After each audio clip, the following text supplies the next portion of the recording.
नमस्कार, सुस्वागतम, शुभ सकाळ. चपराक प्रकाशनतर्फे श्रीयुत प्रल्हाद दुधाळ यांच्या झुंज कॅन्सरशी या प्रेरणादायी पुस्तकाच्या प्रकाशन सोहळ्यासाठी आपण सर्वजण जमलो आहोत. अर्थातच कार्यक्रम सुरू होण्यापूर्वी एक नम्र विनंती की कृपया आपले मोबाईल्स आपण जर सायलेंट ठेवले तर कार्यक्रमादरम्यान आपल्याला आणि आलेल्या पाहुण्यांना दोघांनाही त्याचा त्रास होणार नाही. परवाच म्हणजे अर्थात 28 तारखेला श्रीमंत बाजीराव पेशवे यांच्या स्मृतिदिनानिमित्त एका कार्यक्रमाला गेलो होतो. आपल्याला सगळ्यांना माहिती आहे की बाजीराव पेशवे यांनी आजपर्यंत 41 लढाया लढल्या आणि त्यातली एकही लढाई ते हारले नाहीत, प्रत्येक लढाई जिंकले. अर्थात त्यांच्या अनेक धाडसाच्या वीराच्या पराक्रमाच्या कथा आपण सगळ्यांना माहिती असतील, पण त्यातला एक महत्त्वाचा मुद्दा होता म्हणजे त्यांचं असणारं मनोबल. प्रत्येक लढाईला मोहिमेला निघण्यापूर्वी हा मनात ठाम विश्वास होता की ही लढाईसुद्धा मी जिंकूनच येणार. आणि या शौर्याबरोबर, पराक्रमाबरोबर, युक्तीबरोबर हा सगळ्यात जास्त महत्त्वाचा एक मुद्दा त्या दिवशीच्या व्याख्यानात त्यांनी अधोरेखित केला. आणि मला असं वाटलं की आजच्या कार्यक्रमाची सुरुवातसुद्धा जेव्हा आपण कॅन्सरसारख्या एका महत्त्वपूर्ण आजाराबद्दल बोलणार आहे किंवा त्या संबंधीच्या पुस्तकाच्या प्रकाशन संबंधी बोलणार आहे, तर त्याच्यात त्या रुग्णाचं असणारं मनोबल, त्याच्यासोबत कुटुंबियांचं असणारं मनोबल हे खंबीर असणं. कारण जो पेशंट एकदा घरातून हॉस्पिटलमध्ये ट्रीटमेंट घेण्यासाठी जाणार आहे, तो पुन्हा एकदा ती झुंज देऊन, तो लढा देऊन पुन्हा यशस्वी होऊन परत येणार आहे, ही सगळ्यात महत्त्वाची खात्री आणि विश्वास असणं फार महत्त्वाचं आहे. आणि तो असून त्यातून बाहेर पडून आपल्या पत्नीच्या या सगळ्या आजारावर, त्रासावर आणि अनुभवावर एक पुस्तक लिहावं ही संकल्पना तुम्हाला वाटली, त्याबद्दल आधी तुमचं कौतुक. अर्थात चपराकचं कौतुक, कारण त्यांनी अशा उपक्रमाला पाठिंबा दिला आणि आज आपण त्या सगळ्या निमित्तानं जमलो आहोत. सर्वप्रथम सगळ्या पाहुण्यांचा स्वागतपर सन्मान करण्याची विनंती मी सरांना करेन, पण त्याआधी त्यांना विनंती करेन की त्यांनी सगळ्यांना मंचावर घेऊन यावं. आज आपल्यामध्ये उपस्थित आहेत डॉक्टर योगेश बुरट, जनरल सर्जन, संचालक, नमो हॉस्पिटल, ज्यांच्या अध्यक्षतेखाली आजचा सोहळा होतोय. ते प्राध्यापक मिलिंद जोशी, प्रल्हाद दुधाळ सर, ज्यांच्या हस्ते आज पुस्तकाचं प्रकाशन होणार आहे ते संजय सोनवणी सर, आणि बालरोग तज्ज्ञ डॉक्टर सचिन इंगळे, या सगळ्यांना घेऊन मंचावर येण्याची विनंती मी चपराकचे संस्थापक आणि मुख्य संपादक घनश्याम पाटील यांना करेन. सगळ्या पाहुण्यांचा स्वागतपर सन्मान करण्याची विनंती मी घनश्याम पाटील सरांना करेन. चपराकचा एक पुस्तकांचा संच आणि पुष्पगुच्छ देऊन आपण स्वागत करणार आहोत. सर्वप्रथम आजच्या कार्यक्रमाचे अध्यक्ष प्राध्यापक मिलिंद जोशी, ज्यांच्या हस्ते आज या पुस्तकाचं प्रकाशन होणार आहे ते संजय सोनवणी सर.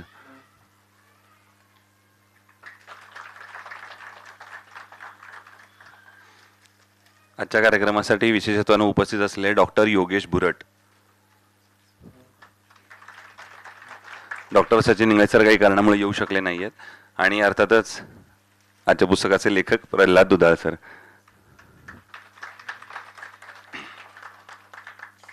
सर्व मान्यवरांना स्थानापन्न होण्याची विनंती करेन. आणि आजच्या कार्यक्रमाची प्रास्ताविक करण्यापूर्वी गणेशा पाटील सरांचा, ज्यांचा परिचय नाही, त्यांच्यासाठी फक्त 2-3 ओळी फार महत्त्वाच्या आहेत, तेवढ्या सांगायच्या. 2002 साली त्यांनी साहित्य चपराक या मासिकाची सुरुवात केली आणि मासिक पुण्यातून प्रकाशित होतं. साहित्य, सामाजिक, राजकीय अशा अनेक अंगानं त्याच्यात त्यांनी विषय हाताळले. आणि वयाच्या अवघ्या 13व्या वर्षी त्यांचा वर्तमानपत्राचे गठ्ठे वाहण्यापासूनचा हा प्रवास आज स्वतंत्र संपादक आणि प्रकाशक म्हणून अतिशय स्वतः त्यांचा प्रवास इतका प्रेरणादायी आहे. अर्थात चपराकच्या माध्यमातून ते अनेक पुस्तके प्रकाशित करतात आणि त्यातलं शेवटचं वाक्य आहे की लेखकांचा मानधन देऊन पुस्तक प्रकाशित करणारे प्रकाशक म्हणून त्यांची एक विशेष ओळख आहे. जोरदार आणि स्वागत करूया चपराकचे संस्थापक आणि मुख्य संपादक घनश्याम पाटील, आणि त्यांना विनंती करेन की त्यांनी प्रास्ताविक या ठिकाणी व्यक्त करावं. आजच्या कार्यक्रमाचे अध्यक्ष, लेखणी आणि वाणीवर जबरदस्त प्रभुत्व असणारे आमचे स्नेही मित्र गुरुवर्य प्राध्यापक मिलिंद जोशी सर, ज्यांच्या हस्ते आज पुस्तक प्रकाशित होत आहे. ते महाराष्ट्रातील सुप्रसिद्ध साहित्यिक, संशोधक आणि सगळ्यात महत्त्वाचं म्हणजे अमेरिकेत व्हाईट हाऊसमध्ये रेफरन्स बुक म्हणून ज्यांचं पुस्तक ठेवलं आहे असे एकमेव मराठी लेखक असलेले संजय सोनवणी सर. या पुस्तकाच्या निर्मितीत ज्यांचा खूप महत्त्वाचा वाटा आहे असे डॉक्टर बुरट सर, त्यांच्याविषयी पुस्तकात तुम्ही वाचणार आहातच. लेखक स्वतः दुधाळ सर, स्मिताताई, कस्तुरी काका, आमचे कमलापूरकर सर, कामठे काका, उपस्थित सगळेच मान्यवर. आजचा एक वेगळा प्रकाशन सोहळा आपण आयोजित केलेला आहे. कर्करोग, कॅन्सर हा शब्द जरी ऐकला तरी आपण घाबरून जातो, अगदी म्हणजे कोलमडून जातात माणसं अक्षरशः. स्मिताताईंना जेव्हा कळलं की या रोगाची आपल्याला लागण झालेली आहे, पण तिने ते इतकं धैर्यानं घेतलं आणि सगळ्यात महत्त्वाचं म्हणजे त्यांच्या पाठीशी दुधाळ सर खूप ठामपणे राहिले. त्यामुळे सर आम्हाला त्या ताजमहालाचं काही कौतुक नाही आहे. तुमचं हे पुस्तक त्या ताजमहालापेक्षा निश्चितच महत्त्वाचं आहे, कारण साथीनंतरची एक सुंदर प्रेमकथा आहे असं मला आतून वाटतंय. पुस्तकाची रचना आता तुम्ही सगळे मान्यवर बोलणार आहेत त्यामुळे त्याविषयी मी फारसे काही बोलणार नाही. पण जोशी सर मला म्हटले पुस्तक हात वाचल्यानंतर, ते म्हणले अनेक नामवंत लेखक बनचुकीगिरी करतात, मात्र यांनी अतिशय प्रांजळपणे जसं घडलं तसं म्हणलेलं आहे. सोनवणे सरांचाही तोच अनुभव होता. ते म्हणले वाचताना खूप मजा आली, तो सगळा प्रसंग डोळ्यासमोर आला. अतिशय धारिष्ट्याचं काम होतं, जिद्दीचं काम होतं. अशा परिस्थितीत उभं राहणं हे खूप मोठं आव्हान असतं. त्यामुळे हे पुस्तक अनेकासाठी प्रेरणादायी ठरणार आहे. पुस्तकातली सगळी पात्र, त्यातले आज काही रमाताई आलेले आहेत, अमित सर आलेले आहेत, सगळ्यांचंच खरं स्वागत करतो. सोसायटी म्हणून जेव्हा पूर्वी एक गाव म्हणजे एक कुटुंब असायचं, तसंच त्यांची सोसायटीसुद्धा त्यांच्याबरोबर होती. म्हणजे ते पूर्ण आजारातनं बरे होऊन घरी आल्यानंतर ज्या पद्धतीनं रमाताईने आणि सगळ्या सहकार्याने त्यांचं स्वागत केलं, ते वाचतानाही डोळे पाणवतात. तर असं संघटन अजूनही, ही संस्कृती आपली टिकून आहे, हे खूप महत्त्वाचं आहे. हे खऱ्या भारतीयत्वाचं, राष्ट्रीयत्वाचं लक्षण आहे. त्यामुळं तुमचं सगळ्यांचं विशेष अभिनंदन. आज हे पुस्तक प्रकाशित होत असतानाच महाराष्ट्रातल्या सगळ्या प्रमुख विक्रेत्याकडे उपलब्ध आहे. शिवाय अमेझॉनच्या किंडलच्या माध्यमातून जगभर हे पुस्तक आज ईबुक स्वरूपात उपलब्ध आहे. हे मला प्रकाशक म्हणून सांगताना आनंद वाटतो. काही जण आज, बरेच जण दुधाळ सरांच्या माहितीचे नवीन जे आले त्यांच्यासाठी की चपराक काय, तर चतुरस्त्र, परखड, रास्त आणि कर्तव्यदक्ष ही भूमिका घेऊन आम्ही ही संस्था चालवतोय. चुकीच्या प्रवृत्तीला चपराक आहे, ती कशा पद्धतीची असते त्याविषयी कदाचित जोशी सर बोलतील. आणि जे काही चांगलं आहे तेही आम्ही अक्षरशः डोक्यावर घेऊन नाचतोय. दरवर्षी साधारण एक 100-125 पुस्तकं चपराकतर्फे प्रकाशित होतात. साहित्य चपराक हे एक आमचं मासिक आहे आणि बालकुमारासाठी लाडोबा हे एक अतिशय चांगलं मासिक आहे. हे पुस्तक अधिकाधिक वाचकापर्यंत जावं यासाठी आमचे प्रयत्न आहेत. त्यासाठी या पुस्तकावर सर सलगपणे चर्चा सुरूच असणार आहे. आता 9, 10, 11 तारखेला बारामतीला पुस्तक जत्रा होते, तिथे आपण त्याचं विशेष प्रमोशन करतोय. ज्येष्ठ नेते शरद पवार आहेत आणि आनंदाची गोष्ट म्हणजे त्याच कार्यक्रमामध्ये शरद पवारांच्या हस्ते एक नवीन पुस्तक प्रकाशित होते. सावित्रीबाई फुले यांचा कविता संग्रह काव्य फुले. तो 1854ला प्रकाशित झाला होता आणि 1854 नंतर खरं त्याची प्रेरणा सोनवणे सरच आहेत. त्यांनी अगदी आग्रहाने सांगितलं की सावित्रीबाई फुले कवयित्री होत्या, हेही दुर्दैवानं अनेकांना माहिती नाही, तर त्यांचा एक चांगला कविता संग्रह आहे आणि तो चपराकनं यावा, तो शब्द प्रमाण म्हणून आम्ही तो मागच्या आठवडाभरात पूर्ण केलेला आहे आणि येत्या 9 तारखेला शरद पवारांच्या हस्ते बारामतीला त्याचं प्रकाशन होत आहे. खूप चांगली पुस्तकं निश्चितपणे आम्ही तुम्हाला वाचण्यासाठी देऊ. आवर्जून वाचा, इतरांना भेट द्या. म्हणजे कुठलाही कार्यक्रम असेल, म्हणजे अगदी विकेंडची संस्कृती आहे, शनिवार रविवार हमखास आपण जेवायला बाहेर जातो. नवरा बायको आणि 2 मुलं म्हटलं तरी किमान 3-4 हजार हॉटेलला जातात. मात्र 100-200 रुपयाचं पुस्तक विकत घेताना मराठी माणूस विचार करतो, असं मला प्रकाशक म्हणून वाईट वाटतं, खंत वाटते. त्यामुळे आवर्जून पुस्तकं विकत घ्या. कुठल्याही निमित्तानं, लग्न असेल, मुंज असेल, बारसा असेल, कुठल्याही निमित्तानं, वाढदिवस असेल, पुस्तकं आवर्जून भेट द्या. एवढंच सांगतो. हे पुस्तक अधिकाधिक वाचकापर्यंत जावं यासाठी शुभेच्छा देतो. दुधाळ सरांची यापूर्वी आम्ही 2 पुस्तकं केली होती. सजवलेले क्षण हा एक कविता संग्रह प्रचि शेजवलकर सरांच्या हस्ते त्याचं प्रकाशन झालं होतं. खूप छान कार्यक्रम झाला होता. डॉक्टर सिपाल सबनीस सर होते. आणि मनादर्पणा हा एक ललित संग्रह, मनादर्पणाची आवृत्ती संपली सर, ती आवृत्ती आपण लवकरच प्रकाशित करू. आज 3रं अपत्य चपराकतर्फे त्यांचं येत आहे. पुढचं त्यांचं आत्मकथन आहे, तेही तेवढं सुंदर असणार आहे. ते BSLमधनं निवृत्त झालेले आहेत आणि अतिशय रंजक, रोमहर्षक अनुभव त्या क्षेत्रातले त्या पुस्तकातही वाचायला मिळणार आहेत. विशेषतः स्मिताताई आहेत, तुम्हाला वंदन करतो. ज्या धैर्यानं तुम्ही ठाम राहिलात आणि कुठेही चलबिचल नाही, कसला संकोच नाही की यस हे आपण स्वीकारलंय आणि लढायचं, या भावनेतनं तुम्ही केलं. बुरट सर आहेत, त्यांचं नमो हॉस्पिटल त्यातली मदत आहे. रुबी हॉस्पिटलचे अनुभव, आणि त्यांनी इतके बारकावे टिपले आहेत. अगदी रुबी हॉस्पिटलला गेल्यानंतर एक, मला वाटतं आम्ही सरच कुणी आल्या, गाडी घेऊन आले आणि गाडीसाठी पार्किंगही नाही मिळालं. इथपासूनच्या छोट्या छोट्या गोष्टी त्यांनी त्यात खूप चांगल्या पद्धतीनं मांडलेल्या आहेत. कर्करोगच नाही तर कुठल्याही संकटातून बाहेर पडण्यासाठी हे पुस्तक प्रेरणादायी असणार आहे. कितीही मोठं संकट आलं तरी त्याला ठामपणे कसं सामोरं जायचं, हे एक भावनिक द्वंद्व हे सुद्धा त्या पुस्तकात आलं आहे. त्याचं सामर्थ्य आहे. सरांना शुभेच्छा देतो. आपण सगळेजण आलात, आपले आभार मानतो. थांबतो. धन्यवाद. धन्यवाद सर. तुम्ही सांगितलं त्याप्रमाणे हे वाचनरूपी भेट देण्याचं वचन आम्ही या निमित्तानं नक्की घेतील सर्वजण, आणि यापुढे अशीच कोणाला प्रेमाची भेट देताना याचा नक्की विचार करू. यानंतर एक सरप्राईज तुम्हा सगळ्यांसाठी आहे. ते म्हणजे सरांचा, प्रल्हाद दुधाळ सरांचा मुलगा सौरभ. यानं, तो आज या कार्यक्रमाला येऊ शकला नाही, मात्र त्यानं त्याच्या भावना एका पत्रातून मांडल्यात. ते पत्र फक्त मी अगदी 1-1.5 मिनिटात तुमच्या सगळ्यांसमोर सादर करतो. त्यांना हा आईबाबांना सरप्राईज म्हणून हा विशेष संदेश दिलेला आहे. नमस्कार, मी सौरभ ऑस्टिनहून हा संदेश पाठवत आहे. कार्यक्रमाला उपस्थित राहता आलं नाही याची खंत आहे. आम्ही प्रयत्न केला, पण सध्याची युद्ध परिस्थिती पाहता आम्ही दुरून शुभेच्छा देतो. या निमित्ताने आपल्या सर्वांचे मनपूर्वक आभार मानावेसे वाटले. नोव्हेंबर 2024मध्ये आईला कॅन्सर असल्याचे समजले आणि एका बातमीने आम्ही सगळेच हादरलो. भीती, चिंता, असहाय्यता आणि प्रार्थना या सगळ्या भावना एकाच वेळी मनात दाटून आल्या. आम्ही वेगवेगळ्या देशात आणि वेगवेगळ्या क्षेत्रात असल्यामुळे या ठिकाणी आणि या कठीण काळात कसं वावरायचं आणि कसं सावरायचं याचाही संभ्रम होता. आई, त्या कठीण काळात तू दाखवलेलं धैर्य शब्दात मावणार नाही. तुझ्या चेहऱ्यावरची शांतता, मनातील विश्वास आणि हेही दिवस जातील म्हणणारी तुझी वृत्ती आम्हाला खंबीर आधार देत राहिली. स्वतः वेदना सहन करीत तू सगळ्यांना धीर देत होतीस. मला मुलगा म्हणून एक काळजी नेहमी वाटत होती की तुला त्रास झाला तरी तू व्यक्त करणार नाहीस, कारण तू सहसा कधी रडत नाहीस. पण सुप्रिया आणि बाबांनी मला समजावलं की तू परिस्थिती स्वीकारून सांगितलेल्या मार्गावर विश्वासाने चालतेस. तुझ्या या साध्या निरागस स्वभावामुळेच हा प्रवास सुसह्य झाला. बाबा, या संपूर्ण प्रवासात तुम्ही आम्हा सगळ्यांचे मार्गदर्शक होता. तुमचा शांत स्वभाव, विचारपूर्वक घेतलेले निर्णय आणि आईची केलेली सेवा पाहून प्रेमाचा खरा अर्थ आम्हाला उमगला. संकटात न डगमगता उभं राहणं म्हणजे काय हे तुम्ही कृतीतून दाखवलं. तुमचं कौतुक कितीही केलं तरी अपुरंच आहे. तुम्ही माझ्याशी नेहमी मित्रासारखे बोललात, चर्चा केली आणि त्यामुळे लांब असूनही प्रत्येक निर्णयात सहभागी होता आलं. खरंच तुमच्यासारखे बाबा आणि मित्र मिळणं हे माझं भाग्यच आहे.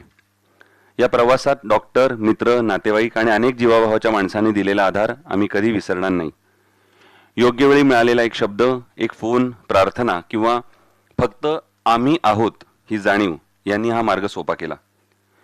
मी, सुप्रिया आणि ऋतम डिसेंबरमध्ये भारतात आलो तेव्हा मनात अनेक प्रश्न होते, पण परत जाताना विश्वास होता की आई नक्की बरी होईल. जूनमध्ये पुन्हा भारतात आल्यावर रेडिएशनच्या काळात इतर रुग्णांना पाहताना जाणवलं की आपलं निदान वेळेवर झालं, त्यामुळे डॉक्टरांचा योग्य सल्ला मिळाला आणि आईच्या प्रचंड इच्छाशक्तीमुळे आपण या सगळ्यातून लवकर बाहेर पडत आहोत.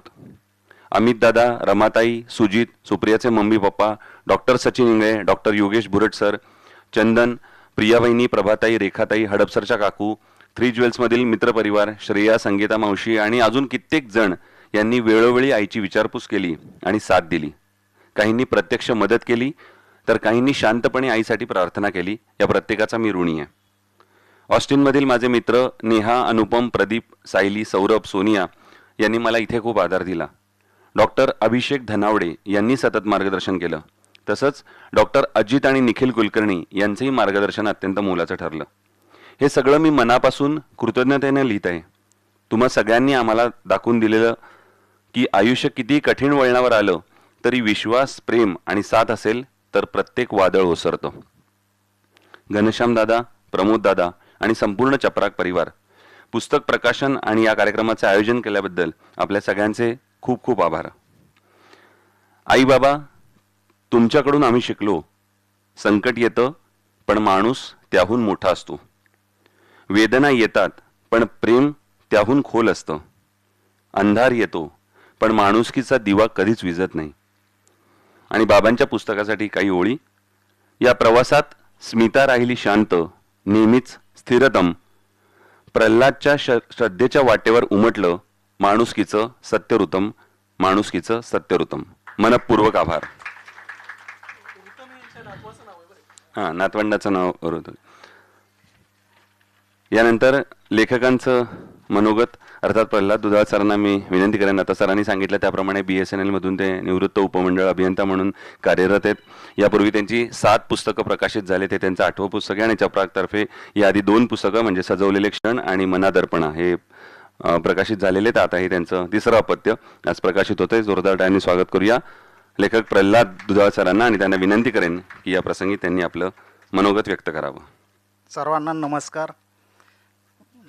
सौरभच्या पत्राने बराच भावनिक झालो आहे, त्यामुळं उत्स्फूर्तपणे न बोलता हे भाषण वाचून दाखवणं पसंत करेल. पुस्तक प्रकाशनाच्या या सोहळ्याच्या व्यासपीठावर उपस्थित आजच्या कार्यक्रमाचे अध्यक्ष Milind Joshi sir, Sanjay Sonawani sir, doctor Yogesh Bhurat, Chaprak प्रकाशनचे संपादक घनश्याम पाटील सर, संपूर्ण चपराक टीम, उपस्थित असलेले लेखक, कवी, पत्रकार, समोर बसलेली आम्हा दोघांच्यावर प्रचंड प्रेम करणारी माणसे, मित्रमंडळी, नातेवाईक, माझ्या सोसायटीतले माझे सहनिवासी आणि आपण सर्व पुस्तकप्रेमी, सर्वांचे मनपूर्वक स्वागत करतो आणि आपल्या उपस्थितीबद्दल धन्यवाद. माझ्या आणि पत्नी स्मिताच्या आयुष्यातल्या साधारण 8-9 महिन्याच्या एका कठीण काळातल्या अनुभवावर आधारित झुंज कॅन्सरशी या माझ्या पुस्तकाचे आज प्रकाशन होत आहे, याचा मला आनंद आहे. हे पुस्तक लिहावे असं तुम्हाला का वाटलं? पुस्तकाबद्दल ऐकल्यावर बऱ्याच लोकांनी मला हा प्रश्न विचारला होता. त्याच्याबद्दल पहिलं बोलतो. त्या वेदनादायक परिस्थितीमधून बाहेर पडल्यानंतर मागं वळून बघताना मला जाणवलं की आजाराचं निदान झालं त्या सुरुवातीच्या काळात योग्य मार्गदर्शन मिळण्यासाठी मी अक्षरशः अंधारात चाचपडत होतो. मनाने खंबीर असूनही अगदी साध्या साध्या गोष्टींचं ज्ञान नसल्यानं अनेकदा गोंधळून गेलो होतो. आमचं भाग्य मोठं म्हणून आम्हाला योग्य वेळी योग्य माणसं मार्गदर्शनासाठी लाभली. त्यामुळे फारशी हानी न होता आम्ही मार्ग काढू शकलो. त्या काळातले माझे दैनंदिन अनुभव जर मी शब्दबद्ध केले तर एखाद्या अशाच संकटात सापडलेल्या व्यक्तीला मार्गदर्शन होऊ शकेल. या विचारातून मी ते अनुभव लिहून काढले. लिहिताना आपण याचं पुस्तक करावं की नको याबद्दल मात्र द्विधा मनस्थिती होती.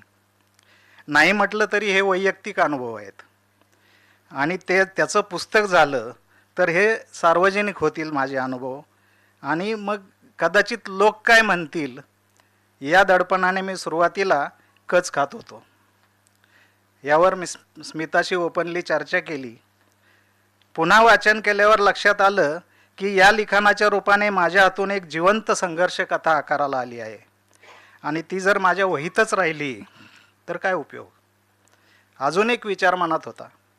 स्मिताच्या कॅन्सररूपी आजाराचे संकट समोर उभे ठाकले तेव्हा मी सुरुवातीला जरी गोंधळून गेलो होतो तरी अशा संघर्षातून मार्ग काढण्याची अगदी बालपणापासून मला सवय असल्याने आणि जीवनात कितीही कठीण प्रसंग आल्या तरी निकराच्या क्षणी एक अदृश्य हात मला नेहमीच मदत करत आलेला आहे. या ठाम विश्वासामुळे मी लगेच सावरलो आणि कामाला लागलो. माझा तो संघर्ष मी इथे सांगत बसणार नाही किंवा स्मिताच्या आजारात मी काय काय केलं तेही सांगणार नाही, कारण ते सगळं पुस्तकात तपशीलवार आलं आहे. मन खंबीर करून आम्ही पहिली गोष्ट काय केली असेल तर समोर उभ्या ठाकलेल्या वास्तव परिस्थितीचा दोघांनीही स्वीकार केला आणि उपलब्ध असलेल्या आधुनिक उपचारांचा शोध घ्यायला सुरू केलं. दुसरी महत्त्वाची गोष्ट केली ती म्हणजे समोर आलेल्या कठीण परिस्थितीशी 2 हात करण्याचा विचारपूर्वक नियोजन केलं. तिसरी पायरी होती ते जे काही नियोजन केलं त्यावर कार्यवाही करणं. मुख्य म्हणजे या तिन्ही पायऱ्या पार करण्यासाठी मला खऱ्या अर्थाने बळ दिलं ते माझ्या आयुष्यात मी जोडलेल्या प्रेमळ माणसांनी. कोणत्याही गंभीर आजारात डॉक्टरांनी दिलेले उपचार आणि औषधं त्यांचं काम करतातच, पण पेशंटची त्यातून बाहेर पडण्यासाठीची प्रबळ इच्छाशक्ती सर्वात मोठी जादू करते. कुटुंबातले सदस्य आणि त्यातल्या त्यात पेशंटचा जोडीदार यात खूप महत्त्वाची भूमिका असते. हे मी वाचलं होतं, पण याचा खरा अनुभव मी स्मिताच्या आजारपणात घेतला. तिच्या प्रचंड मनोबलामुळेच तिचा काळजीवाहक म्हणून मी माझी भूमिका यशस्वीपणे पार करू शकलो. या कठीण प्रवासात अक्षरशः देवदूत होऊन मला मदत करण्यासाठी अनेक माणसे धावली. खास करून माझे व्याही करणे भाऊ आणि ताई, सुजित, डॉक्टर सचिन, अमित, रमा, डॉक्टर श्रीवसव कुळे, श्रीवसव एकबोटे, सोसायटीतले माझे शेजारी, माझे नातेवाईक, मित्रमंडळी, हॉस्पिटलमधले ज्युनियर डॉक्टर्स, नमो हॉस्पिटल आणि रुबी हॉलचा स्टाफ इन्शुरन्स कंपनीचा स्टाफ अशा सर्वांनी मला खूप सहकार्य केलं. या प्रवासात आम्हाला सपोर्ट करणाऱ्यांची ही यादी खूपच मोठी आहे. मी इथं सर्वांची नावं घेणार नाही, कारण माझ्या पुस्तकाच्या पानापानावर ही सगळी मंडळी तुम्हाला भेटणार आहेत. निरपेक्ष प्रेमाच्या नात्याने जोडलेल्या या सर्वांनी योग्य वेळी प्रत्यक्ष किंवा अप्रत्यक्ष मदत झाली, म्हणून कमीत कमी झळ लागून आम्ही त्यातून बाहेर पडलो. खास करून doctor Bhurat sir, doctor Rajbhoj sir, doctor Hegde sir यांच्याकडून वेळोवेळी मिळालेलं मार्गदर्शन आणि उत्तम क्वालिटीचे उपचार यासाठी मी त्यांचा कायम ऋणी राहीन. या सर्वांचे खूप खूप धन्यवाद. इथे आम्ही दोघे उपचारांची लढाई लढत असताना परदेशात असलेला माझा मुलगा सौरभ, सुनबाई डॉक्टर सुप्रिया आणि नातू रितम जरी व्हिडिओ कॉलवरून रोज इथला अपडेट घेत होते, तरी गरजेच्या वेळी आपण इथं नाही. याची खंत, काळजीपोटी होणारी तगमग त्यांच्या बोलण्यातून जाणवत होती. तिकडे त्यांना मानसिक बळ द्यायचं काम सौरभचे मित्र प्रदीप, सायली, अनुपम चव्हाण, नेहा चव्हाण, मालुसरे, सोनिया आणि सौरभ जोशी यांनी आपुलकीनं केलं. माझा इथं माणसं जोडण्याचा जो वारसा आहे त्यानं तिकडेही जपला आहे, याचा मला आनंद आहे. आजारपणाच्या काळात सौरभ, सुप्रिया 2 वेळा इथं आमच्याकडे येऊन गेले, 1-1 महिन्यासाठी राहून गेले. त्या काळात सुप्रियानं स्मिताची प्रचंड काळजी घेतली आणि खरं सांगतो त्या काळात आमची खायची प्यायची प्रचंड चंगळ होती. आमचा नातू रितमच्या घरातल्या नुसत्या अस्तित्वानं स्मिताच्या रिकव्हरीमध्ये दुपटीनं वेग वाढला तिच्या रिकव्हरीचा. आजार आणि उपचाराचे 8-9 महिने मानसिक आणि शारीरिक स्तरावर खूप कसोटीचे होते, पण आम्हा दोघांचे अतूट बंध, निर्मिकाने स्मिताला दिलेलं प्रचंड मनोबल, मला लाभलेली जन्मजात सहनशीलता, जीवलगांनी दिलेला आधार आणि आपल्या सर्वांच्या सद्भावना व आशीर्वाद याच्या जोरावर ही अवघड लढाई एकदाची पार झाली. आपला हा प्रवास कोणाला तरी दिशादर्शक होऊ शकेल. तसेच या कठीण काळात ज्यांनी प्रत्यक्ष किंवा अप्रत्यक्ष आधार दिला त्या सर्वांच्या प्रती कृतज्ञता व्यक्त करता येईल, या भावनेने मी हे लिखाण पूर्ण केलं. याचं पुस्तक होईल का, असं घनश्याम पाटील साहेब यांना मी फोनवर विचारलं. मी 2007 सालापासून पाटील साहेबांच्या संपर्कात आहे. माझी 2 पुस्तकं त्यांनी आत्तापर्यंत केलेली आहेत. नुसता विषय वाचूनच त्यांनी तात्काळ होकार दिला. या पुस्तकाला एखाद्या डॉक्टरांची प्रस्तावना असावी असं मला वाटलं, म्हणून मी माझे मिरजेचे फेसबुक मित्र, प्रख्यात डॉक्टर आणि लेखक डॉक्टर अशोक माळी यांना त्यासाठी विनंती केली. त्यांनी तात्काळ प्रस्तावना लिहून पाठवली. हे लिखाण एखाद्याला दाखवावं म्हणून माझे मित्र तुकाराम कुळे इथं हजर आहेत, लेखक श्री जयंत कुलकर्णी यांच्याकडं मी पाठवलं की अभिप्राय तुमचा काय वाटतं तुम्हाला सांगा. माझ्या त्यांनी जो अभिप्राय दिला त्याच्यामुळे पुस्तक प्रकाशनाचा माझा उत्साह दुणावला. माझ्या या पुस्तकासाठी ज्योती पाटील यांनी उत्तम मुखपृष्ठ तयार केलं. अंतर्गत सजावट संतोष खुटवड यांनी केली आहे. हे पुस्तक आकाराला आणण्यासाठी आणि आजच्या सुंदर सोहळ्यासाठी चपराकच्या संपूर्ण टीमला मी खूप खूप धन्यवाद देतो. खरं तर पाटील साहेबांशी चर्चा केल्याप्रमाणे स्मिताच्या वाढदिवसाच्या दिवशी म्हणजे 10 मेला पुस्तक हातात येईल असं मी गृहीत धरलं होतं. पण तब्बल 18 दिवस आधी 23 एप्रिल रोजी पुस्तकाचे गट्टे घेऊन पुस्तक दिनाच्या मुहूर्तावर पाटील साहेब आणि चपराकचे कार्यकारी संपादक प्रमोद येवले अचानक माझ्या घरी आले आणि आम्हाला आश्चर्याचा धक्का दिला. आजच्या प्रकाशन सोहळ्याला एका उंचीवर नेण्यासाठी विनंतीला मान देऊन डॉक्टर योगेश भुरट सर उपस्थित राहिले. Doctor Sanjay Sonawani sir, Milind Joshi sir, मी खूप खूप आभारी आहे. आम्हा दोघांवर असलेल्या प्रेमापोटी कार्यक्रमाला उपस्थित राहून आपण सर्वांनी आम्हाला शुभेच्छा आणि आशीर्वाद दिलेत, त्याबद्दल खूप खूप धन्यवाद. शेवटी ही कविता खरं तर मी आधी घेणार होतो, पण कदाचित पुढचं भाषण वाचू शकलो नसतो, म्हणून स्मितासाठी एक भावकविता. उमजत नाही समजत नाही ही कविता माझ्या सजवलेल्या क्षणमध्ये 15 साली आपण घेतलेली होती. उमजत नाही समजत नाही असेल कसा भविष्यकाळ, उमजत नाही समजत नाही असेल कसा भविष्यकाळ, पुढ्यात असेल काय वाढलेलं जर वर्तमानाशी तुटली नाळ. अजूनही होते मन हे कातर, आठवता भेट पहिली वैली, 7 जन्माच्या शपथा हळव्या, झालेली वाट ही आपली एक ही आपली. संसार वेल फुल्ली भरलेली, स्वप्ने सगळी साकारलेली, आठवते आयुष्याच्या संध्याकाळी, सुखदुःखातली वाट चाललेली.